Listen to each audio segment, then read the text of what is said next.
Okay, all right, good. Well, welcome everyone.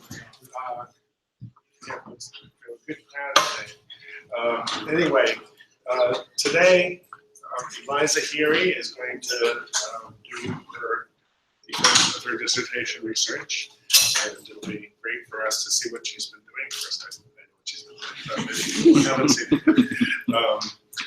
So let me just say a few things about Eliza. First of all, my connection with her goes way back, actually, to 2001, 2002, when she was in the Northeast State University East-West program, or sometimes called the 3Cs program. And I don't think I met you during that year. However, I was the director of that program when it started, and I knew a lot of the people that went through it. And actually, probably, I might have met you because I was at the Northeastern Lab during that year, so it's possible. Anyways, we have that connection going way back. That was when she was an undergraduate, and she finished her degree at Emory University in 2004. Went on to do a master's at Virginia Tech in finishing in 2007. Also that year, she came to Friday Harbor Labs and took a apprenticeship there. It was a course or apprenticeship, and then stayed on and worked in my lab for 3 months as working with the other grad students, diving, doing our annual sampling, and so on. So I got to know her really at that point. Then she was working for NOAA for it's like about three or 4 years as a researcher and statistician. And that was the point at which she decided to went back and do her doctorate and talk to me and others, and ended up coming to the University of Washington, which I was very happy about. At the University of Washington, she came at a really good time because we had just gotten funding for the GK-12 program to support graduate students, and the IGERT program to support graduate students. And so it was really a good time to be here. I think you didn't plan that, but it was a substantially better time in terms of the funding available for graduate students to both take part in educational as well as research endeavors. And she got to do both of those. During her time here, instead of coming up to work with me and wherever else was at Friday Harbor and kind of plug into what we were doing, she decided that she really wanted to work down in the southern part of the Salem Sea, Puget Sound, and see what rocky subtidal communities look like in that area, partly because it's where she wanted to live at the time, and she was very interested in the whole urban aspect of effects of cities on the coast, and that goes back to her time in California, San Francisco area, where she worked with students from the high schools there and introduced them to nature in the setting of the city. That seems to have helped and continued on bringing her interests here. One of the great things that she did during this, well, first of all, one of the great things I didn't do was, aside from the GK-12 program and IGERT and so on, because she wasn't working in the Friday Harbor system, and I was running out of money, wasn't able to help all that much with research support. I love it. And again, the GK12 and I group certainly did. But one of the great things that she did was do a lot of this on her own, the organizing, the fundraising, the getting people and all that, because she didn't just plug into what we were doing out there, which would have been easy in some ways. She set up her own whole program, and I said, go to it. I have had other people do things like that, and sometimes it works, so it's worth a try.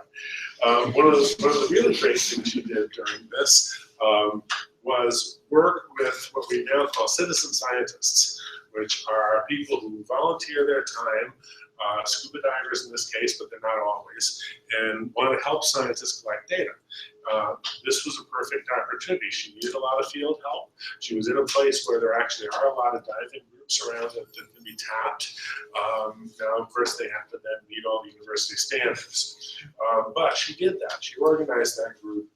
So in addition to working with high school students in the GK12 program, she also worked with citizen scientists, and you all know how important outreach is now in everything we do, and I think her work has been an excellent example of that.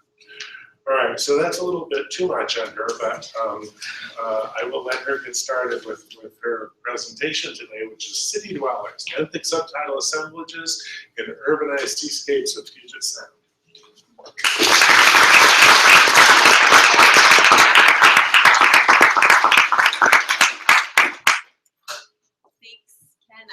I'm glad the memories that you have of my time in Friday Harbor don't include my first memories being there, where I didn't totally zip up your dry suit and jump in the water. I thought at that point it was all over. There was nothing. I've done that to myself. Okay, so I am thrilled to be here to be telling you about the work that I've been doing over the last 6.5 years. Can you all see this? We can also make it darker, but it gets really dark.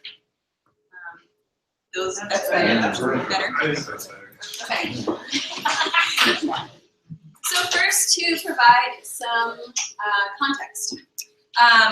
Coastal cities around the world, or coastal zones, around the world are becoming increasingly populated by humans. So right now, more than 50% of the world's population lives in coastal zones. By 2025, we expect that will increase to 75% of the world's population. So when you account for population change that's anticipated during that time, we're looking at a shift or an increase of 2.5 billion people moving into coastal regions around the world.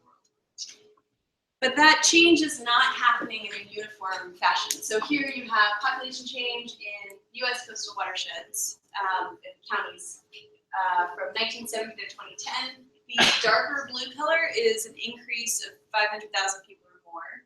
The lightest blue is an increase of up to 50,000 people, and then the yellow or light yellow color is a reduction in population size. So you can see that places like the Oregon and Washington coast are having relatively gradual population growth.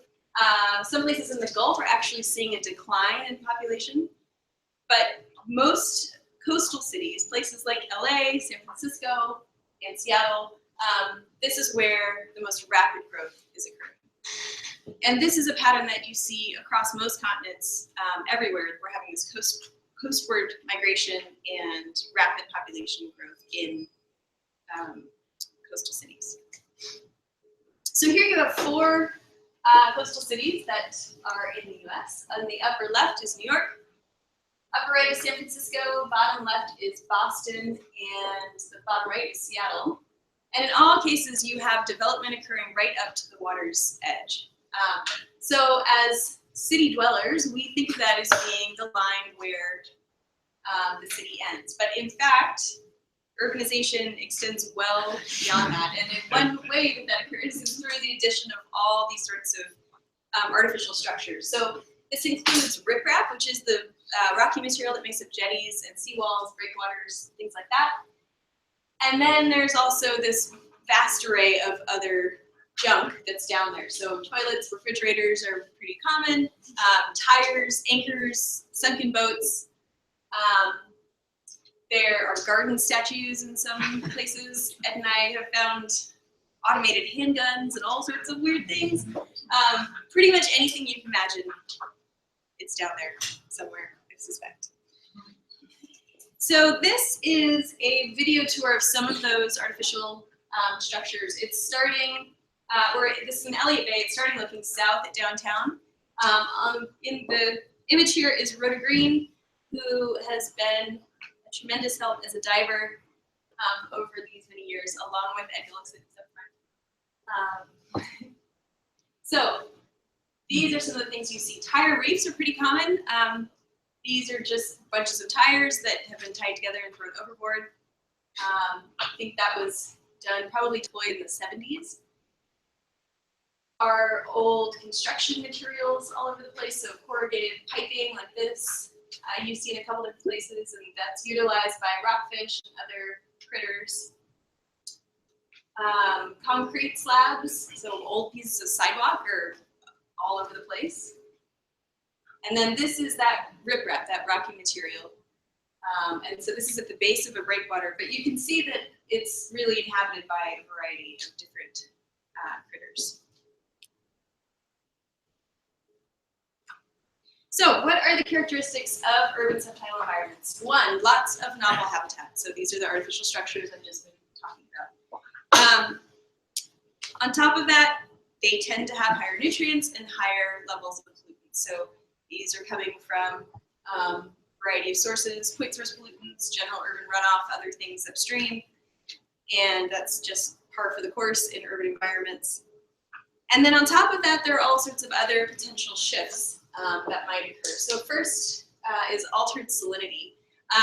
I saw a statistic recently suggesting that prior to urbanization, well over 80% of the rainwater that hit the ground was absorbed by land. And now less than 5% of that water is absorbed. The rest of it goes into Puget Sound.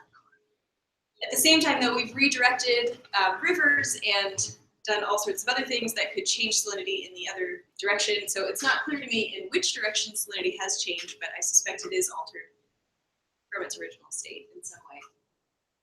On top of that, higher sedimentation loads are pretty standard. So this can be from dredging, shoreline development, or other processes.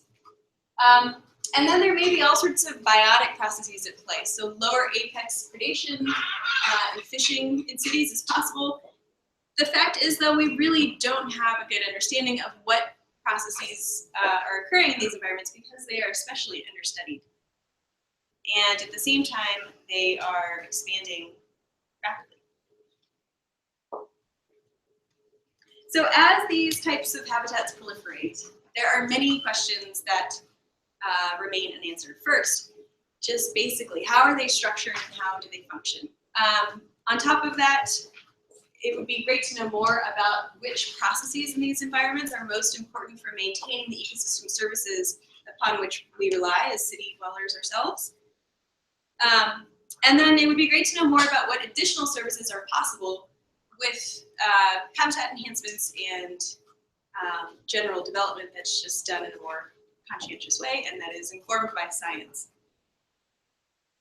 Answering these questions seems particularly critical as coastal cities around the world develop and implement adaptation plans for dealing with sea level rise. So a lot of these plans involve extensive modifications and further modifications from what we already have to intertidal and subtidal habitats. And it would be great to know what the potential effects of those changes are before we implement them in real life. So my dissertation research sought to address a piece of this by looking at 3 different objectives. First, I characterized benthic community structure on artificial and natural rocky habitats across an urban gradient.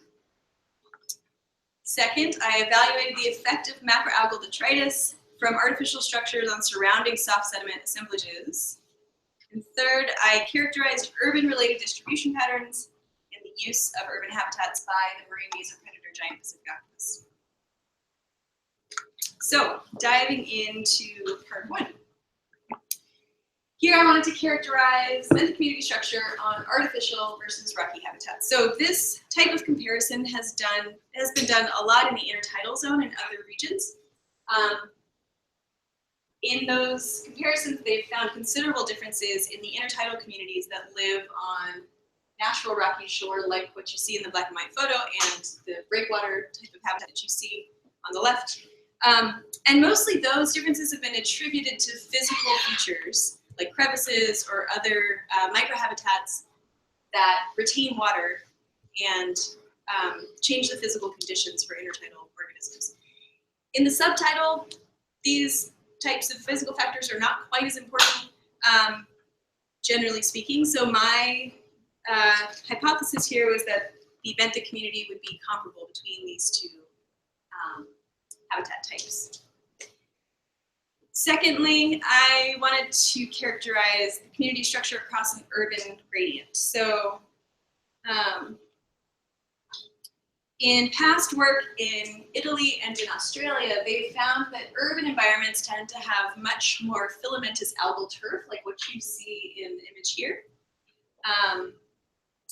At the same time, urban environments have less kelp. This has really been documented in 2 to 3 places only. The evidence is, there is much more that needs to be done to confirm if this is a broader pattern. So my hypothesis here was that urban areas would have more turf, less kelp. So to get at this question, I conducted subtidal surveys across Puget Sound. I was interested in locations that were within the dotted red box. And to find potential sites, I pored over nautical charts. So I identified any location that had sewer pipelines, ruins, fish havens, which are artificial reefs, that's just what they're called on nautical charts, breakwaters, natural reefs, emergent rocks, or steep bathymetric profiles that seemed unlikely to be just sediment. And from that process, I identified 60 potential locations with the help of many divers and boat captain Dave Thorson. We visited each of these sites either by boat or from shore.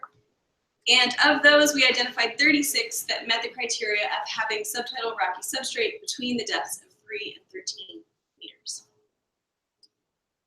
So at those 36 sites, I conducted benthic photoquadrat surveys where I took photos with this setup you see here, every meter along 3 different transects, and that resulted in images like this. So these types of photos were analyzed in a system called CoralNet, which is an online repository for benthic photoquadrats. It applies a random smattering of points. So this is what it looks like when you're running an analysis in that system. And then you identify what's under each of those points. And from that, you get an estimate of percent covered of benthic taxa. One benefit of CoralNet is that it uses image recognition software and artificial intelligence to help alleviate the workload of all of that annotation, which is why I have a picture of Wally. Unfortunately, Wally was, so the system is designed for coral reef systems. I had a hard time getting it to really have a reasonable enough margin of error to be useful. So I used only human annotated points in the end, though I really like the idea of having a robot involved. Yeah. So jumping right into results for objective A. So the plot here is percent cover of the 10 most common organisms found in my photoquadrats. The darker shaded boxes are artificial rocky habitat. The lighter gray is that natural rocky habitat. And if you're unfamiliar with box plots, the bold line in the center of each box is the median. The box, the upper and bottom limit of the box is the first and third quartiles. And then the spread of points, minimum and maximum, are shown with the whiskers that extend up and down. So the first thing to notice here is that red foliose macroalgae was the dominant organism and benthic cover type across the board. So that's abbreviated as red mac. and it was common both on artificial and natural rocky substrates. This was, to me, somewhat surprising because traditionally we think of red folio species as being below the kelp zone, or in places where there's a little bit less competition from other macroalgae. These occurred in really shallow to deep habitats. In the shallows especially, 5 meters or less, they were really dominant, which I found surprising. Well, before that, so going through the other ones. So turf is that filamentous red algal turf. Bare is bare substrate. The other ones you see here are barnacles of the genus Balanus, which is bal. Metridium anemones, crustose coralline algae, and then colonial diatoms, which made up these mats of gross mucousy stuff in some places. And then kelp was pretty far out there, but still in the top 10. ANN is for annelids, but it was primarily circulid worms. And then Podo is Pododesmus macrotisma, the jingle shell. So in multivariate analyses, I did find significant differences between the community on artificial and natural rocky habitats. I'm not going to go into the details of those analyses other than to highlight the species that were primarily driving those differences. Artificial rocky habitats tended to have more filamentous turf, more metridium, though not all sites with artificial rocky habitat had metridium. When they were present, there was much more. And then more colonial diatoms, whereas natural rocky habitats had more crustose coralline algae and more kelp. So moving on to part B, to get at the composition across an urban gradient, I needed to identify some index of urbanization. So to do that, I used 4 spatial data layers, which you see represented in the images here on the bottom. These were all summarized to the level of riverine basins. So these include population density, the proportion of the land area in that basin that was impervious to rainwater, road density, and then the proportion that was designated as high density development. So I should say these data were provided and summarized by Blake Feist at the Northwest Fisheries Science Center. So I then combined them into a single metric using something called principal component analysis. The first of the principal components from that analysis is what I will use to talk about urbanization. That's abbreviated PC1. So you'll see that throughout the talk. Higher levels of PC1 are reflecting more urban environments. Lower PC1 values are more rural environments.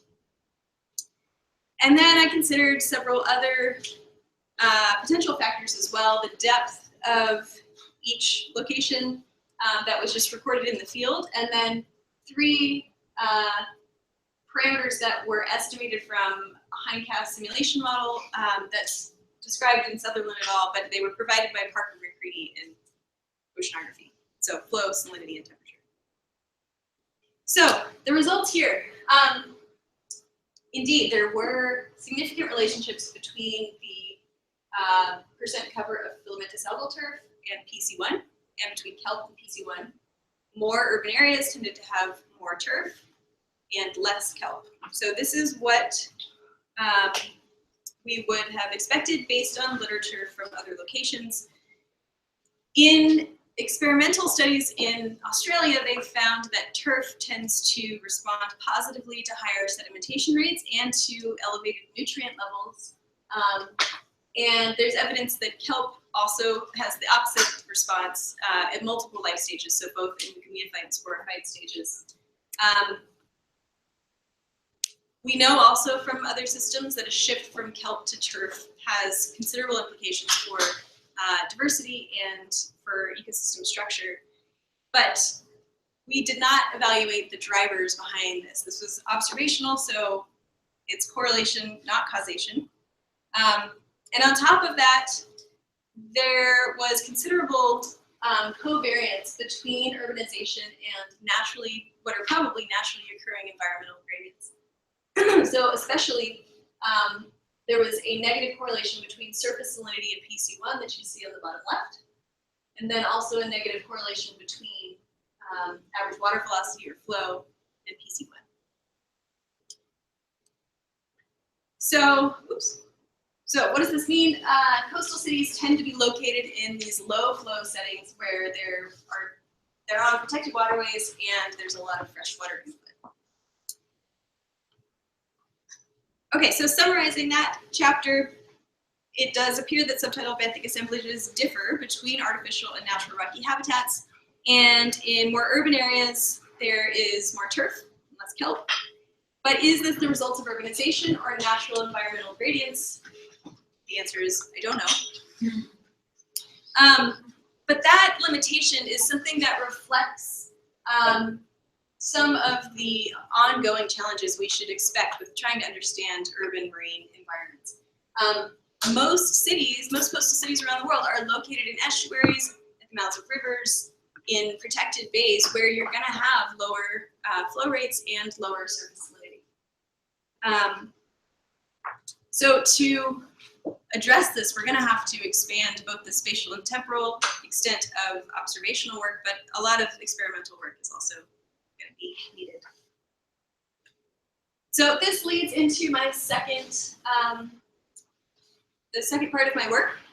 Because of the placement of these cities, most of them have historically been dominated by soft sediment habitat.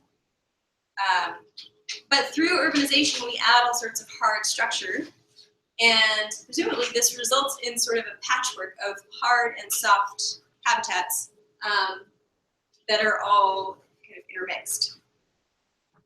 So ecological theory would lead us to hypothesize then that it's in this type of environment where you'd have a lot of cross-habitat interactions in these heterogeneous landscapes. So for part 2, I wanted to evaluate whether macroalgal detritus was, one, entering surrounding soft sediment environments, and if so, what the potential effects of that were. So to get at the first part of is it entering those surrounding environments, I conducted a series of sediment surveys where I extended transects out perpendicularly from artificial structures. I then collected core samples at 1 meter, 7 meters, and 15 meters away from the structure. And I'm not going to show you the various results from that other than to get at just the macroalgal detritus part. So you can see here, it's 1 meter from artificial structures. There was a lot more macroalgal detritus than there was further away. But on top of that, the composition of that detritus reflected what was on artificial structures themselves. So most of it was rhodophyte from red macroalgae. So I concluded from that it does look likely that this material is moving into surrounding sediments and becoming integrated into them. So after that, my question was, what is the impact of this on adjacent sedimentary assemblages? Based on previous literature, I hypothesized that it was serving as a spatial subsidy, so subsidizing adjacent food webs and thus in the process shifting the composition of what was there.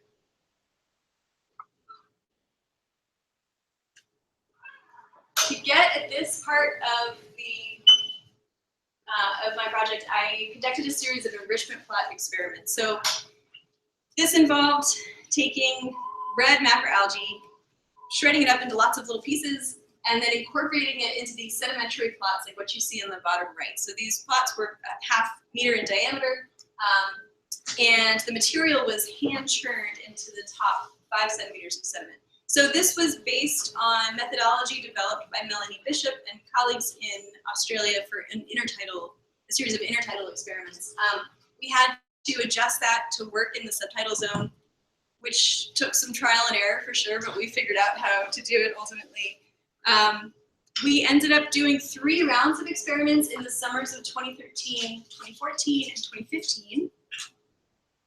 I'll tell you about each. Before I do that, I just want to say these are the most common taxa that we saw. So Albania snails are these itty bitty little gastropods. Nutricula pintilla is the clam that was most common. And then Euphyllomedes osteropods were also pretty common. They just look like little seeds, but they have legs that come out the bottom. So in experiment 1, there are 4 treatments that I want to focus on. I used 2 different levels or dosages, basically, of macroalgal detritus, 100 milliliters and then 500 milliliters. On top of that, I had a hand churn control where I went around and did the same thing that was done in the algal plots, but just without any sort of added material. And then I also had an undisturbed control for comparison purposes. I collected samples after 8 weeks and after 16 weeks. And here are the results. So I'm just going to show you the results for these 3 critters. There is a lot of other data from, or are a lot of other data for other species, but this seemed the easiest for today. So for 2 species here, you see an effect from the low dosage treatment for Albania and Euphylloides, but only after 8 weeks. That effect goes away after 16 weeks. And this represented pretty well what was occurring in a lot of the other species too. So this led me to wonder if there was a response occurring over a shorter time scale that I hadn't accounted for in my experiment. So in experiment 2, done in the summer of 2014, I used 3 treatments, just that low dosage algae addition, hand churn control again, and again undisturbed control, and then I collected samples, or I planned to collect samples after 1 week and after 4 weeks. Unfortunately, in about week 3, somebody or something came along and pulled all the markers up from the center of the plots. It's nodding his head because he remembers it. There was an octopus living in a nearby artificial structure at the time. The markers were shiny. That could have been what happened. Or it was just a really mean diver. I don't know. But we were not able to collect samples after 4 weeks. There were no differences in abundances between treatments in the 1 week samples, and I don't have any data for the 4 week samples. But not all was lost, because we were able to collect little syringes full of sediment for chlorophyll and phaeopigment analysis over the first week of the experiment. So first initially before anything was added, and then immediately after the addition, as well as then every other day until the end of week 1.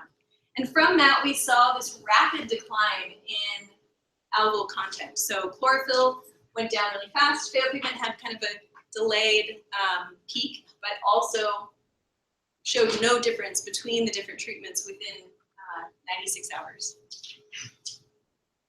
So this led me to think that there may be a more frequent influx of red macroalgae in the system than I had originally accounted for. I did see red macroalgae in those sediment samples I took at the beginning for the survey.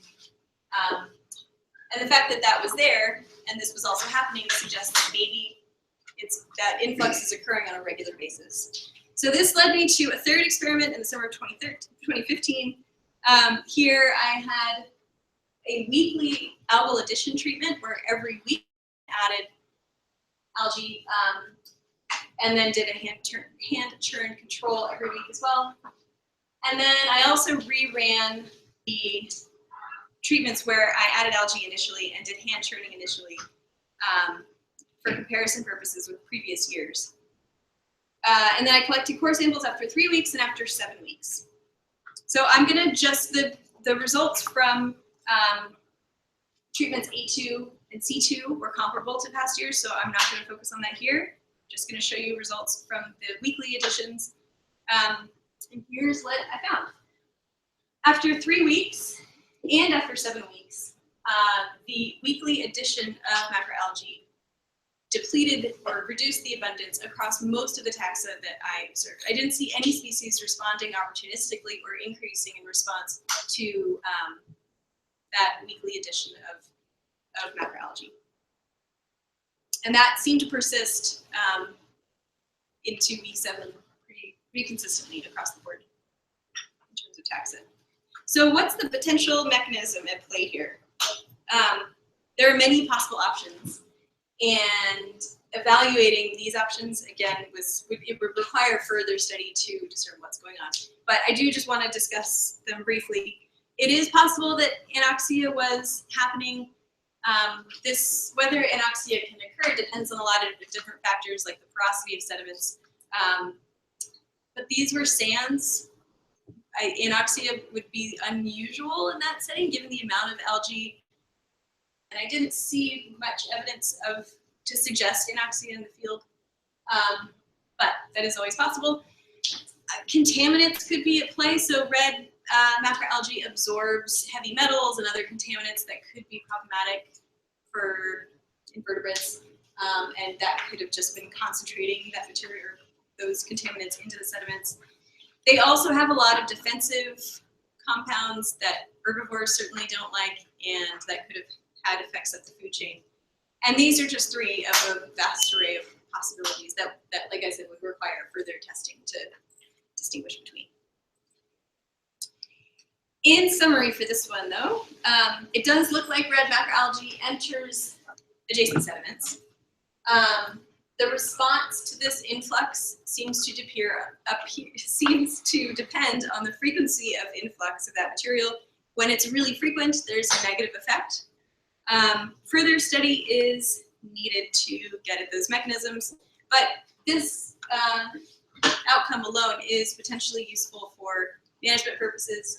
There are a couple proposals, I believe, right now with the Washington Department of Fish and Wildlife to add new artificial reefs in different places in Puget Sound, and it would be interesting to assess the relative kind of the net effect of these negative potential effects with the positive effects that divers would be gaining from that. Okay, so part 3 is on giant Pacific octopus. And I should note, all of the pictures of octopus that I'm including were taken by Ed Gullickson, who is, if there's an octopus in the field, he will find it, and he'll take a great picture of it too. So he's been helpful on so many levels, but these pictures are some of my favorites. First, just to tell you about the species, they are the largest known octopus species, reaching almost 30 feet from tip to tip when they're really big. Most of them are not that big, though. The ones we see out there are usually 15 feet at most if they're really stretched out. They eat a variety of different benthic prey-types, invertebrates mostly, and they are prey themselves to pinnipeds like harbor seals and sea lions. And so we would characterize them as marine mesopredators. They're mid-sized consumers or mesopredators. So from the urban ecology literature on land, we know that one thing that happens in urban areas is this rise in mesopredators as a result of greater food and shelter in cities, and in some cases reductions in apex predation. So these are the characters you know well as Seattle residents, raccoons and crows. Because their densities are higher in urban centers, they're called synanthropic. That's the term you see in the literature. So I wanted to see whether octopus might fit this same bill. So I got at this with 3 different objectives. First, is there a relationship between octopus occurrence and urbanization?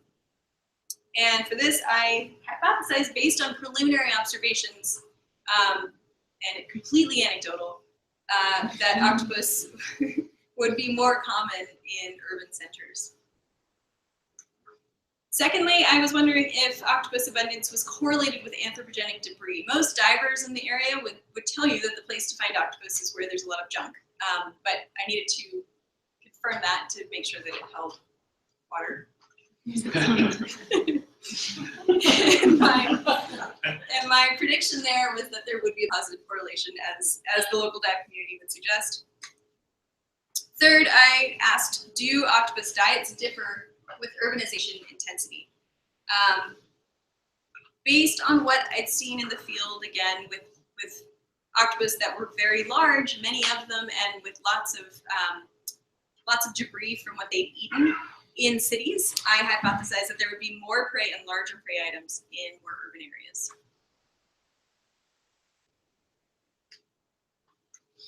So to get at octopus occurrence in urbanization, I really needed data across a relatively large spatial range and large temporal range if possible.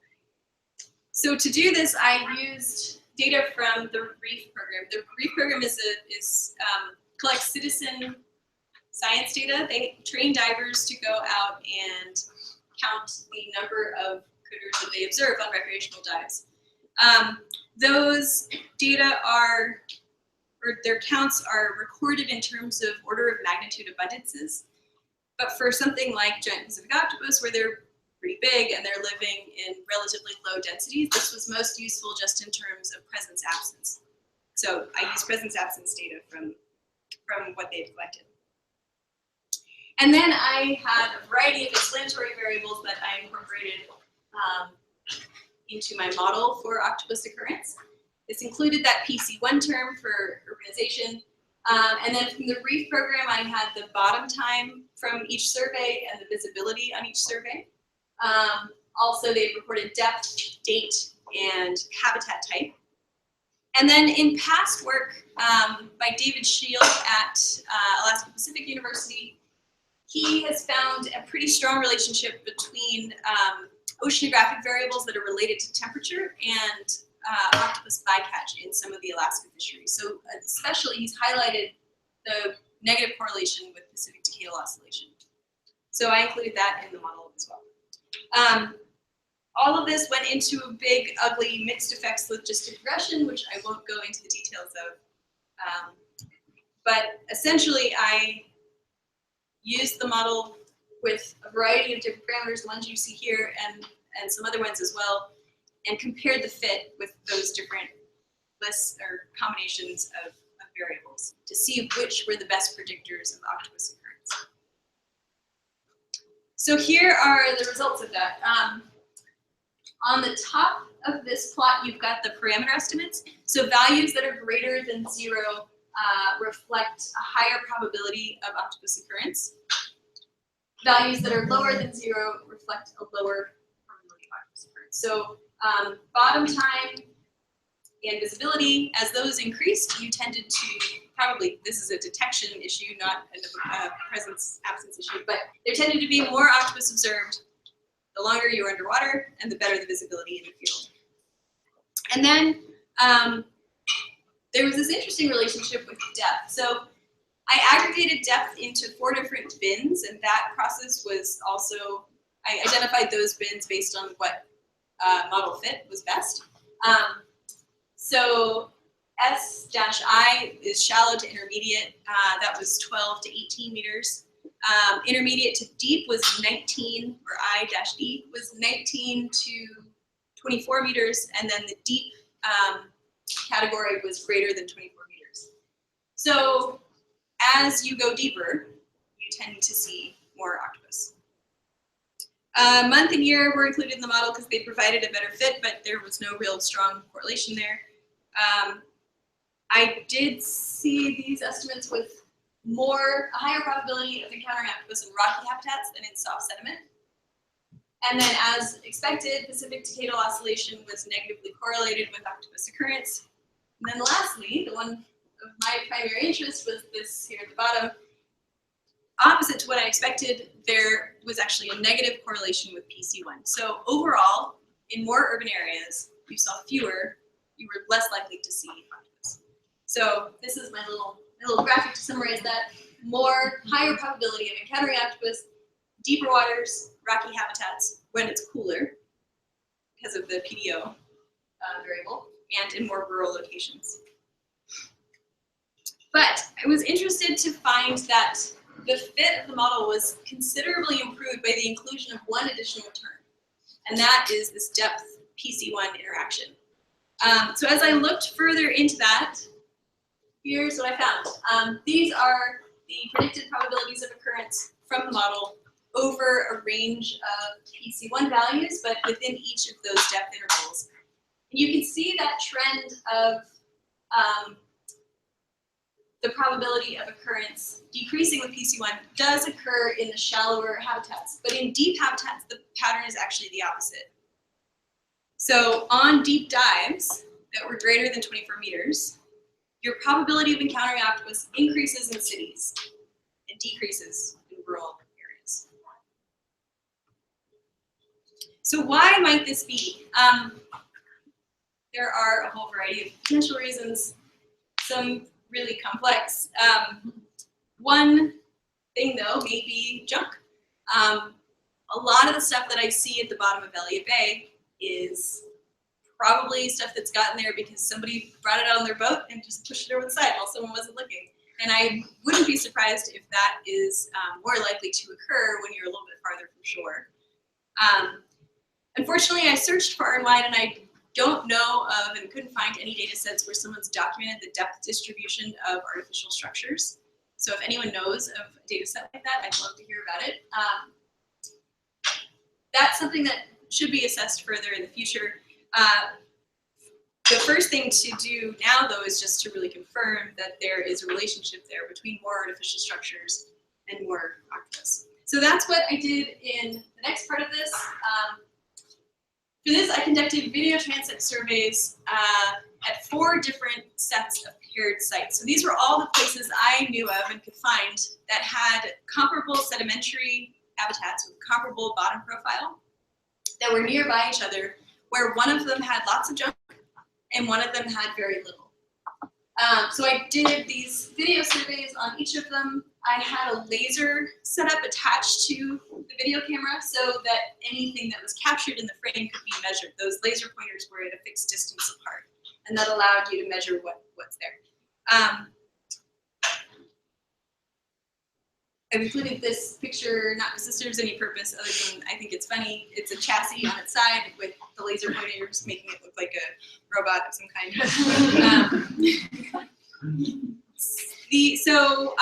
While one diver went along and did the video transects, the other diver confirmed, who was usually Ed because he's the best at finding all the octopus, went and looked in all the little nooks and crannies to make sure we had identified the abundance properly for each transect. So here's the result from that. Octopus were more abundant in places where there was a lot of anthropogenic debris. This was confirmed through mixed effects models, and because of the laser setup and all of that, I was able to quantify a couple of different parameters from the video. So I had the number of debris items for each transect, the horizontal area of debris, or the footprint of all the debris combined across that transect. The maximum height of debris was the third thing. And so I compared the fit of the data on the left using those 3 variables and found that the number of debris items provided the best fit. So lastly, do octopus diets differ with urbanization intensity? This work I did with, well, I'll tell you about that in a minute, with Amy Green, who was a SAFS undergraduate and now works at the Seattle Aquarium, and she did a tremendous amount of work to collect midden piles, which are what you see here next to the octopus on the right.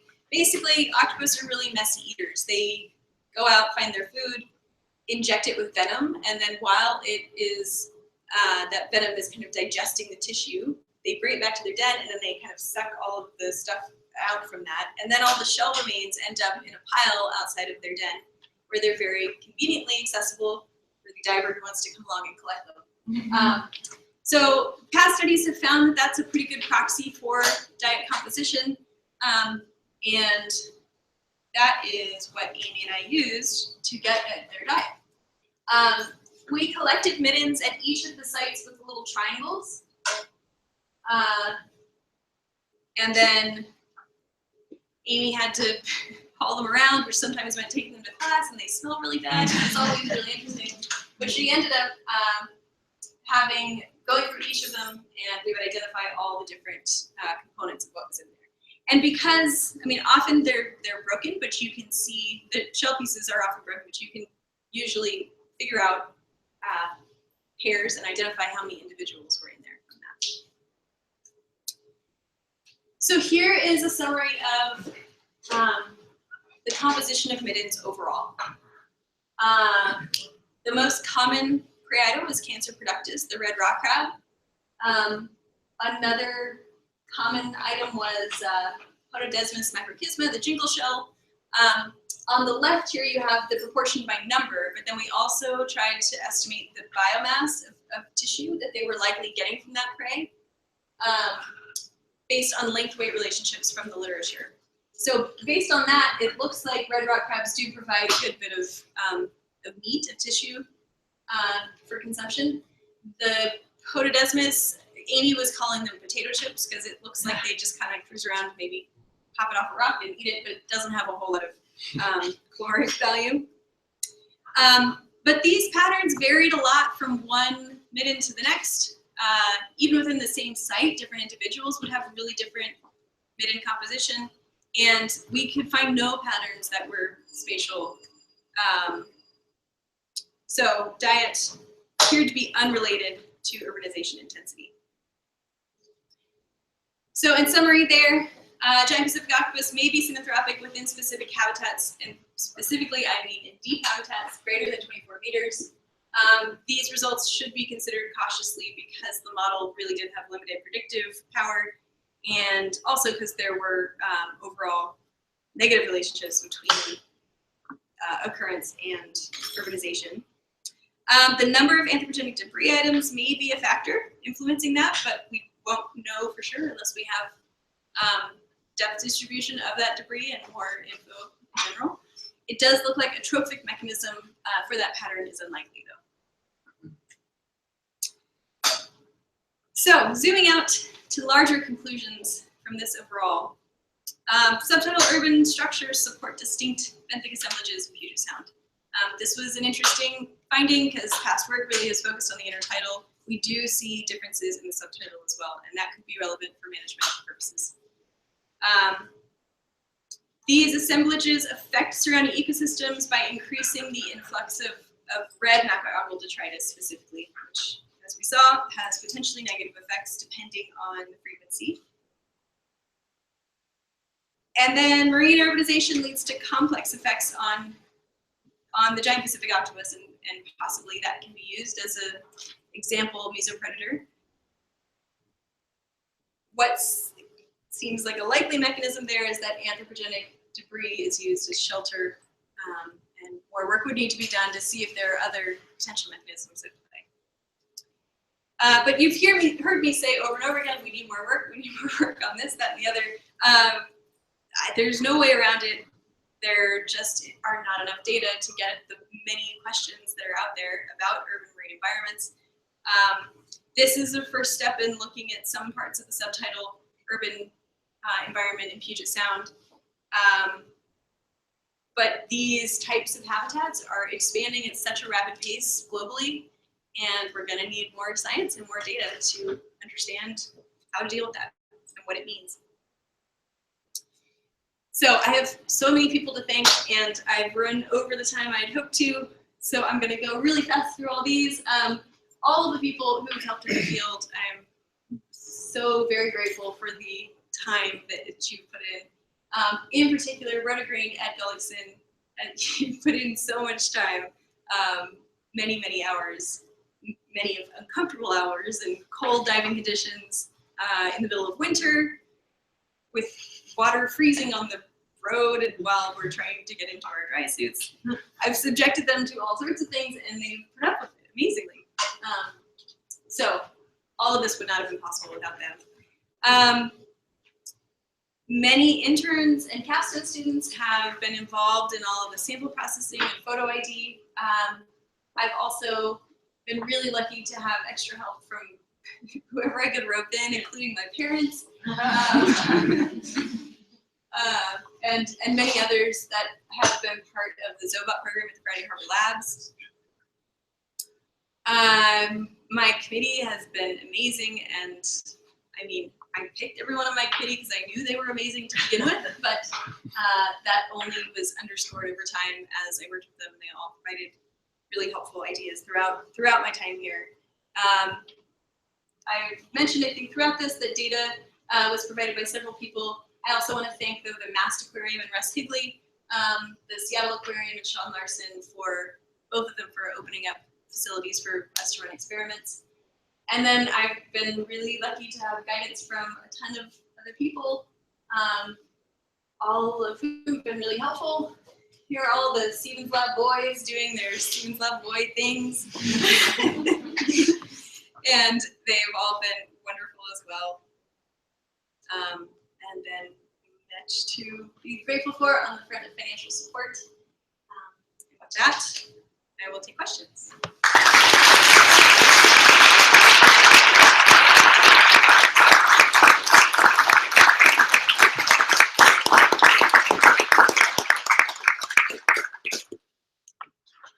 Please turn the lights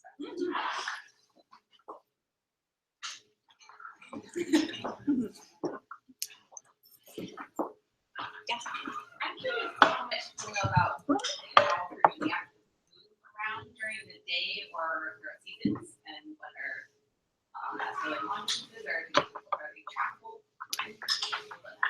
Yeah, so most of that work has been done by David Scheel in Alaska.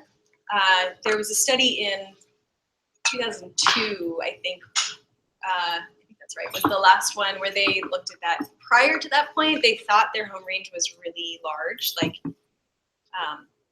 hundreds of kilometers in one, tens of kilometers in another study.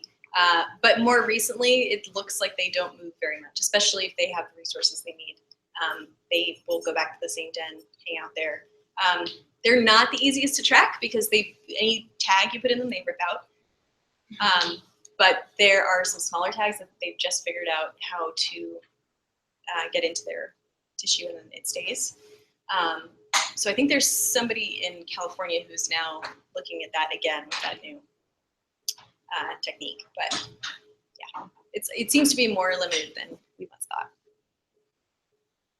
Given a follow-up on this question, given the way you've talked about their interesting relationship with people and like the encounters with them, and you mentioned the ways in which they were just less present at shallower depths, especially in urban areas, are there other factors that people have studied, that other things that people do that would drive octopus away, maybe down to depths where the silver lining of our junk is?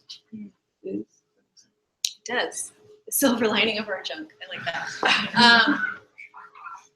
It's a good question. I saw a paper a while ago that was done in an aquarium setting. It seems like most of the work that's been done on physiological responses to human things have been in aquaria.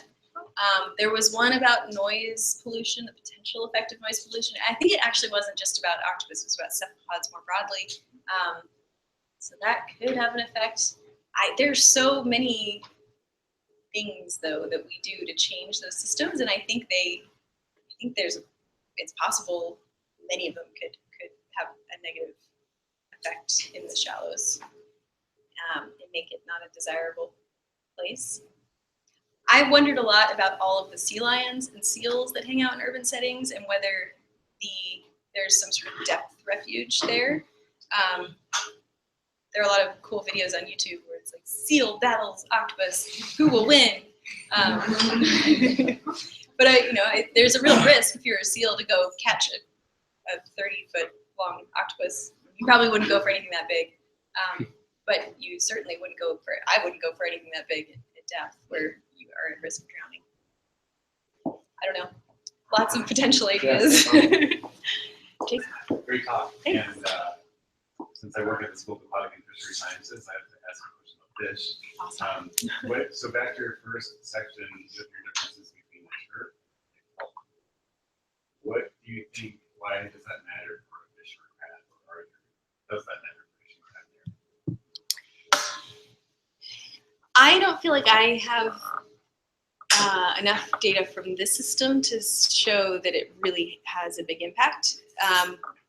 Mostly because there weren't enough replicates of sites with really extensive kelp, like vibrant kelp communities. I mean, if we're talking Nereocystis forest or even some pterogopher or some of the ones that are yay big, it does seem like there are a lot more fish in those settings than there are in these kind of turf-dominated urban habitats. Whether that's the reason, that physical structure is the reason or not, I'm not sure. but I would expect there would be an effect for some larger rockfish, for instance, and that type of thing. Interestingly, I've seen a lot of small juvenile rockfish in some of the really turfy habitats. So yeah, that's kind of an I don't know, but there it is. So since we're on turf, I mean, kelp, I remember back in chapter 1, so turf was more associated with the urbanized settings and the kelp with the natural settings. Did you put depth as a variable in your analysis? And I was just wondering if that was a co-variable with the urbanization versus non-urbanization, which could also affect if being kelp or not kelp. Right. So depth did not co-vary with urbanization. I had pretty broad depth range, both in more urban and less urban environments. Kelp did show a pretty clear depth distribution. I think it was kind of most abundant around 7 to 8 meters. Interestingly, with that red dominated community, red macroalgal dominated community, shallower than that in a lot of locations. But turf was everywhere. It did not follow a depth distribution. And your urbanized sites weren't biased towards more shallow. No, there was. It's a great question, and yeah, something to be cautious of. But they did not co-vary. There wasn't a systematic pattern there. Curious about like the temporal aspect of the junk accumulation down there, whether you think it's linear or whatever over time, and then also how, if you think your species assemblages are, complete, if the communities are stable, or there's like still new recruitment of new species or whatever, like all those two things. Yeah, the junk accumulation over time, I don't know. I feel like a lot of the refrigerators are from the 1970s. I mean, you can probably tell for appliances at least, like what era they probably came from. But yeah, I don't know if there are like certain economic conditions that lead people to like go out there and dump their stuff overboard. Yeah, so on that front, I'm not sure. Whether they're stable or not, I really don't think I had enough of despite being in grad school for 6.5 years, I don't think I had enough of a temporal scale to really get at it. Some of the few other studies where they've looked at the differences between natural and artificial systems in subtidal environments have identified age of the structure as being a really important factor. I think all of those were in tropical environments.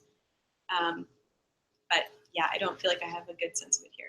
There also were 2 guys who worked for Fish and Wildlife back in the 70s who documented kind of succession processes on artificial reefs in Edmonds and then a couple other places in Puget Sound. And they talked about it kind of stabilizing out after 2 years. I don't feel like I see the same composition that they described, so yeah, hard to say. This is kind of definitely a related question that like they put the tires down there on purpose, right? To make them like as a habitat on purpose. Yeah. Did you see if that, I mean, did that work? Because I know tires sometimes not for habitat for some. In comparison to things that were put there not on purpose. Well, so there's now an effort to go back and pull all those tire reefs up Oh. because there's some problems with it. They leach a bunch of materials into the environment. I would say that the things that live on tire reefs are fewer. They're not as many species. They tend to be turf dominated, and you'll see like an occasional anemone. They don't seem as diverse. But yeah, there's definitely an effort to pull all those up. They're certainly not a surrogate of natural habitat.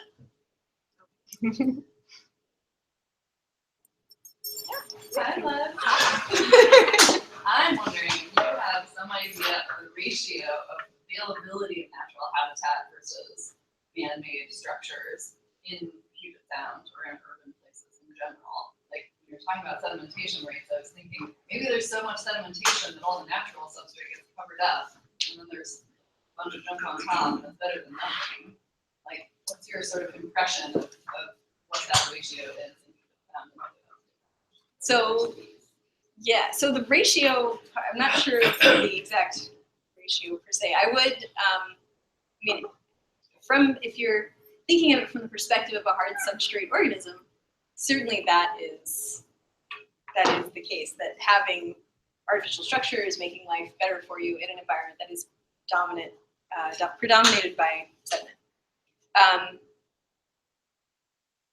But I don't know, ratio. What do you mean by what? I mean, does there seem to be a lot of available natural hard substrate for octopus to choose? If they wanted to. I think for octopus, it's not too bad because they're kind of scattered boulders. I wouldn't say there's necessarily less scattered boulders and the things like that that they can use naturally in sedimentary habitats in urban areas.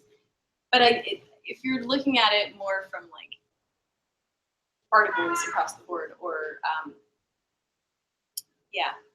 for other benthic species that are smaller, I think that it's more of kind of a net effect there. But I don't know about ratios and all of that. I can't think of like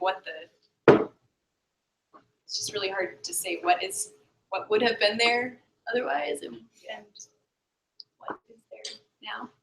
I don't know. That probably doesn't answer it at all. I get it, yeah, it's like the urban question. I don't know.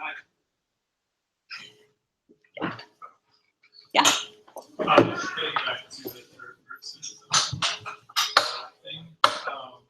So on your slide, you showed the inverse correlation between like turf and health everywhere.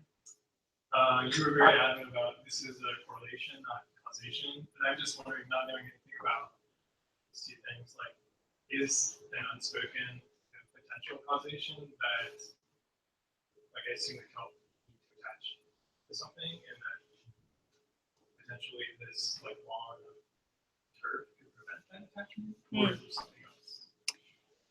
No, that's a great question. And there are a couple of people who are suggesting that it's a competitive exclusion that leads to that. There's also, I think Terry was on a paper that was finding that that filamentous reds, some filamentous reds actually serve as the host for kelp gametophytes. So it's even possible that there's some sort of facilitated process there too. I don't think we know enough, but I think it's a great question. Would you recommend the use of artificial structures to mitigate anthropogenic effects in urban areas? God, Derek, why do you always ask hard questions? Well, so say the last part again, to mitigate Anthropogenic effects in coastal urban areas. Like habitat degradation, runoff, sewers, all that kind of stuff. Like, should we be using them? Seattle's been a leader for a long time. So mitigate seems like a tough word because it's not mitigating it to kind of supplement the functions that it had before. As far as I can tell, what seems like there's more evidence that it's just shifting the function entirely to a different system. I feel like that shift is inevitable because we're gonna build cities, we're gonna have to protect ourselves from sea level rise. We're gonna be modifying these habitats anyway. So doing it in a way, designing those structures in a way that could potentially enhance ecosystem services, I think makes sense. I think they're just human made to begin with. I have a hard time calling it mitigation, but yeah. Okay. Chris Reed. He asks, you spent a lot of time discussing riprap. Have you considered proposing another name for it, or is that I think the best qualified to propose an alternative name would be Chris Drake. Perhaps you consider. I'll relay this. Maybe you're here. Okay, well, let's thank Eliza again.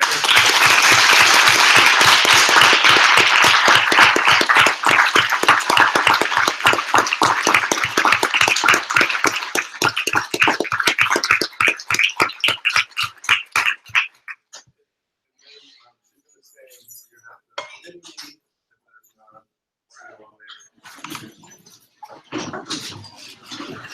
and then Do you want to say goodbye? I don't know who's on.